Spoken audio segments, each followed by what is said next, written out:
Welcome back. Milwaukee's mayoral race is down to 2, and the candidates are here for their first joint appearance since Tuesday's primary. Acting Mayor Cavalier Johnson received 42% of the vote. Former Alderman Bob Donovan, 22%. The conversation started heating up when I asked about the city's increasing crime and hiring police officers.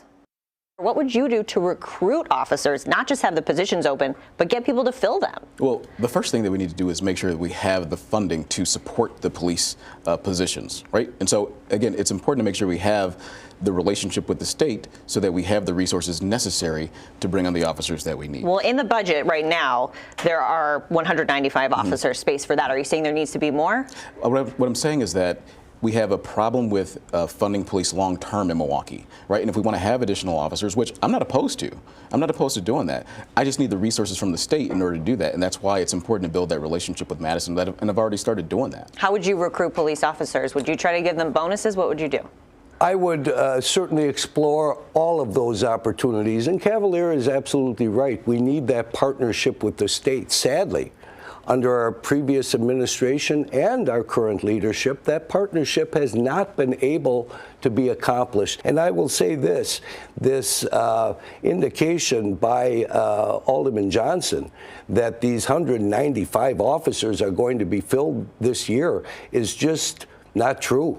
There is no way they're going to get 3 classes within this year. That's just not going to happen. So this community has been misled into believing that we've got 195 or 200 cops, as his ad says. It's just not true. They're not going to be out on our streets. What's your response to that? Well, listen, Milwaukee and other cities across the country have lost officers due to attrition, retirement. They hit the 25-year mark, and then they leave.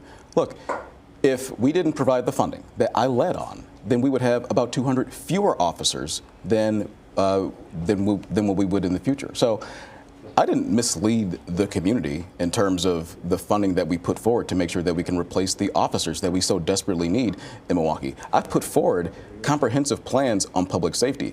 My opponent's plan is from half a decade ago, and it hasn't been updated. We're working on plans today, for this moment, right now in 2022. That includes police. It also includes violence prevention. It also includes earlier interventions in the lives of young people. It's a comprehensive plan, and it meets the moment for this time right now, 2022. You look like you want to say something. I would just say this. Alderman Johnson, along with Mayor Barrett, has been leading this community for the last 2 years, the 2 most powerful individuals in city government.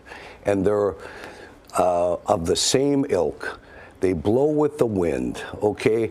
The reality is they have sat on top of the 2 years that the city of Milwaukee has experienced its worst rash of violence and disorder in our 176-year history.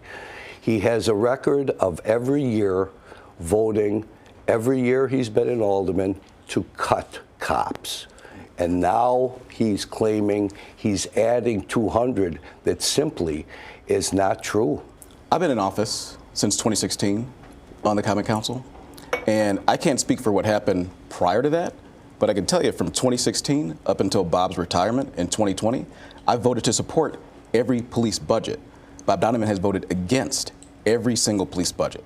I have worked over the course of last year to make sure we have a federal cops grant that, again, just put a diverse class of officers on the street, 26 officers, African Americans, Asians, Latinos, men and women, to serve the city of Milwaukee. And we put funding in to increase the number of police officers here in the city of Milwaukee. We have a comprehensive plan for public safety that meets the moment today in 2022, not from 2016. When it comes to MPS, Republican state lawmakers, they want to break MPS into smaller school districts. Part of that plan would mean that the mayor would have a big part in running these smaller school districts. What do you think about the plan? Well, look, I'm an MPS graduate myself. The issue that affects students, most importantly in MPS, is the issue of poverty and the instability in their neighborhoods. That's what we should be focusing on. Do you want to break up MPS? I don't want to break up MPS. I think we should be focusing on the issues around the school, and that's what a mayor can do.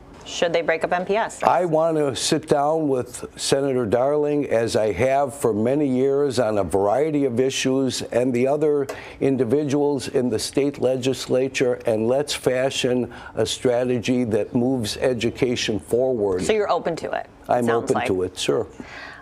When it comes to the campaign, you've spent 4 times more than the former alderman here in the primary. Turnout was lower than people had hoped, about 22% of registered voters. You received 42%, Bob Donovan 22%. How contentious do you think this campaign is going to get? Well, as I said just the other day, I'm going to fight for every vote in every single neighborhood. And I think when you look at the data, it shows that we're doing exactly that. We won 12 of 15 aldermanic districts. Even in the districts where Alderman Donovan performed well, I received at least a quarter of the vote. In some districts, at least 30% of the vote. I think in the one that he performed the best in, I received 30% of the vote. So I'm going to fight for every single vote across the city of Milwaukee with an agenda that everybody in the city can rally around. Can a conservative mayor win in Milwaukee? Well, I think the times are to the point where people are open to looking at some changes. I mean, we have an opportunity here, I believe, to move Milwaukee in a different direction. Do we continue down the same path, electing the same kinds of individuals that really got us into this mess in the first place, or do we go in a different direction? But I do want to comment on the money situation. My opponent is outspending me 10-1. Well, okay, that's politics, you know, if you're able to bring in that money. But I do believe he has an obligation to be upfront and transparent with the citizens of Milwaukee who is funding his campaign. He is bringing in hundreds of thousands of dollars, and he doesn't have to say who's giving him that kind of money. That's not right. It may be legal, but it's just not right. It's not moral. It's not ethical. I'm asking him to be transparent and tell the citizens of Milwaukee who is funding your campaign. And what are they asking in return? Because the reality is, people don't give that kind of money, hundreds and hundreds of thousands of dollars, without wanting something in return. I'm sure you want to respond to that. Well, you know, Adrian, I think it's quite unfortunate that the alderman would take that tone, especially considering the fact that he was in office for 20 years. Like, I'm in a position right now where people have gathered around to support my message to building a safer, stronger, and more prosperous Milwaukee for everyone. And people have bought into that campaign. Whether you're an African American living in a depressed neighborhood on the north side, whether you're more conservative and you live on the south side of the city of Milwaukee, and whether you're in the business community downtown or in other places, folks want to see positive growth, positive change from Milwaukee. They believe that I represent that. So I'm proud of the fact that we've been able to garner so much support, not just in votes, but also funding the campaign, though, to answer his question? Listen, if you look at the fundraising that we did, my own fundraising, we raised about $350,000 alone. I have said, my campaign has said, that every person who contributes to a campaign or supports a campaign should be listed. I want that. But I'm not the one that controls the laws at the state level. That's something that you've talked to the state legislature about. That's not me. What I can tell you is that we raise a significant sum of money because people buy into my vision for growth and development and safety and security and prosperity in Milwaukee. Okay. Well, thank you both for being here and making Upfront your first stop. We appreciate it. Thank you. Thank you, Adrian. Coming up, Representative Timothy Ramthun, his answer when our Kent Wainscott asked if he believes former President Trump won the 2020 election.